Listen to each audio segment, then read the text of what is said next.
A new plant in Louisiana says it can make diesel fuel out of leftover food grease and chicken fat. Tyson Foods and fuel developer Centralium built the plant and say it can make 75 million gallons of fuel in a year. The companies hope Congress extends a $1 a gallon tax break to help the alternative energy project. Halliburton is under scrutiny for its part in the Gulf of Mexico oil spill almost 8 months ago. The company will be facing a presidential panel that is investigating the deepwater oil rig explosion. The oil field services company is under fire for allegedly providing BP with defective cement, which was used to make the oil rig that exploded. But Halliburton says it's not at fault. It says BP changed the well's design. Halliburton's stock fell 8% after investigators released a report stating the company knowingly provided BP with the damaged cement. President Obama started his 10-day tour of Asia with a stop in India. The president says India can become a strong partner with the U.S. in trade and security. Obama says that India's new status in the world should lead to a permanent seat on the United Nations Security Council. With that, Obama is encouraging India to press forward in talks with Pakistan. The U.S. is also loosening export restrictions on India to promote greater trade. Obama says the new relations will create more than 50,000 jobs in America. He will also go to Indonesia, South Korea, and Japan. At least 20 people are dead due to the drug and gang violence in Ciudad Juarez in Mexico. 7 men were gunned down at a family party. 11 were killed in other parts of the city, and 2 police officers were shot to death inside the patrol car. Ciudad Juarez is considered one of the world's deadliest cities. More than 6,000 people have been killed since 2008. The battle between the Juarez and Sinaloa drug cartels are being blamed. The U.S. casualty toll in Afghanistan reached 1,000 this year. One group in Santa Monica meets every week to remember the fallen and observe their deaths. Valley View's Nick Coppert has the story. On the north side of Santa Monica Pier, 3,000 temporary crosses represent service members killed in Iraq or Afghanistan. These crosses, Stars of David and Crescent Moons, have been set up every Sunday since 2003 by the organization Veterans for Peace. David White, a volunteer at Arlington West, says why he decided to help. When I watched our country go over there and I began to realize, hey, there's something really wrong with what our country does sometimes.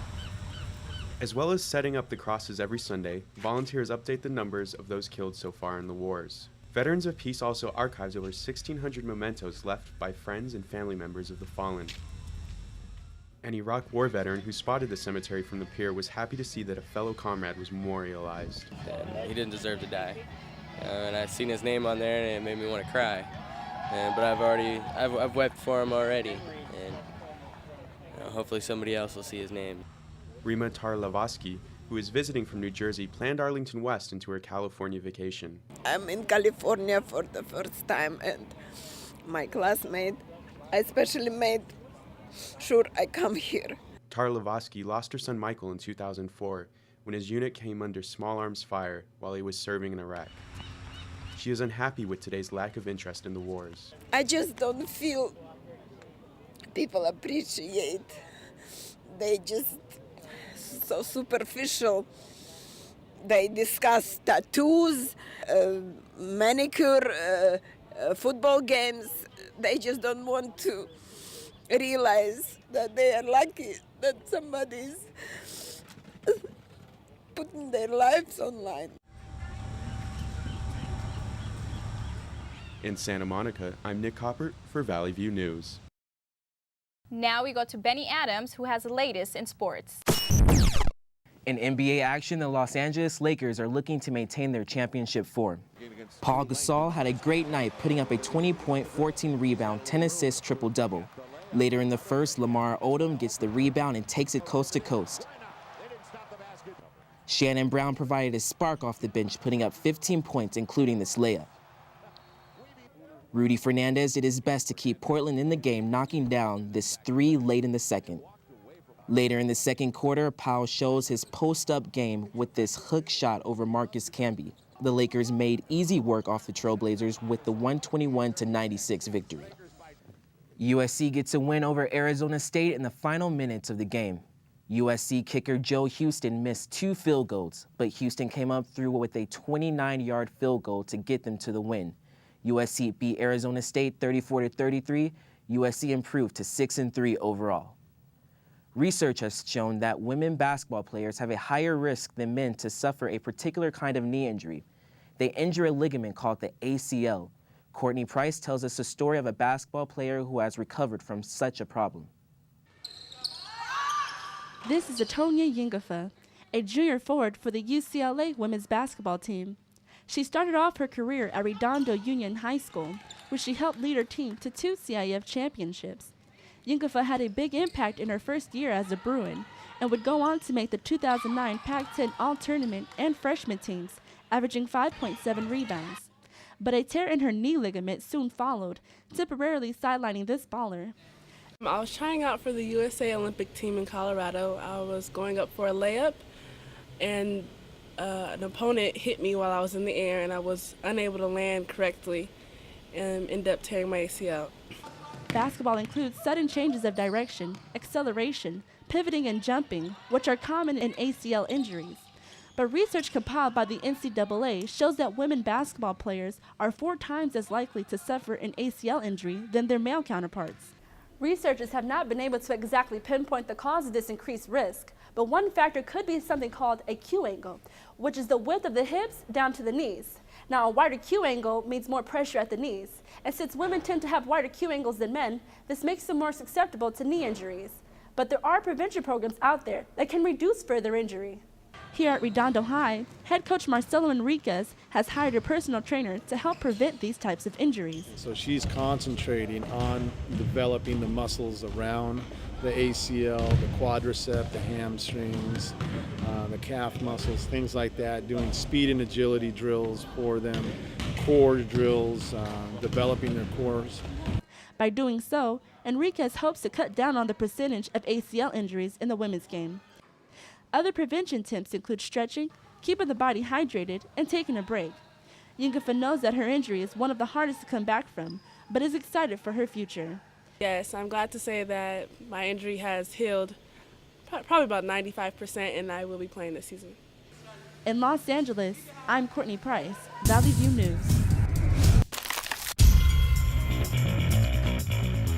In Southern California, ice hockey is not the most popular sport.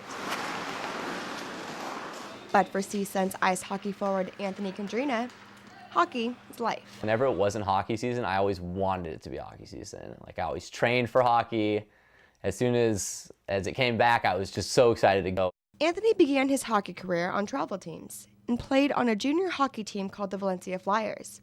In a sport where body checking and even fighting is part of the game, Anthony has had his fair share of injuries on the ice. Currently, Anthony is playing for CSUN in Division III Pacific Coast Hockey Association and is an assistant captain for the Matadors. The CSUN hockey team is considered a club on campus and is not recognized as an NCAA sport. Being a club team has many differences than being an NCAA team, particularly the team's budget. Each player actually has to pay $2,200 for the whole season, and then we also have to pay for our flights. So if we go to nationals, that's a separate charge. We went to Michigan, it was a separate charge. Since joining the team in 2009, Anthony has used his best weapon, his speed, to make a name for himself. Last year I averaged about 3 or 4 points a game. A goal and an assist are worth the same. This year I have a goal in each game. Anthony is a very accomplished hockey player with numerous trophies and awards. But his biggest achievement happened during his first year on the Matadors team. Well, last year was the first year the team made national tournament. I mean, for a team to make nationals, only 16 teams out of 137, I think, make the tournament, and we finished 11th. So, first time in school history, and it was a pretty good turnout. Anthony may be playing at a small rink like this one, but he has future dreams of playing overseas. As more people play, Anthony believes people will discover an element that hockey has that no other sport does. There's 6 guys on the ice at each time for your team, and you really have to be a family with those guys. I mean, arguments, everything's left once you get on the ice. Everyone's out there supporting one another, and that's the best way a team succeeds. In Northridge, I'm Jenna Contreras for Valley View.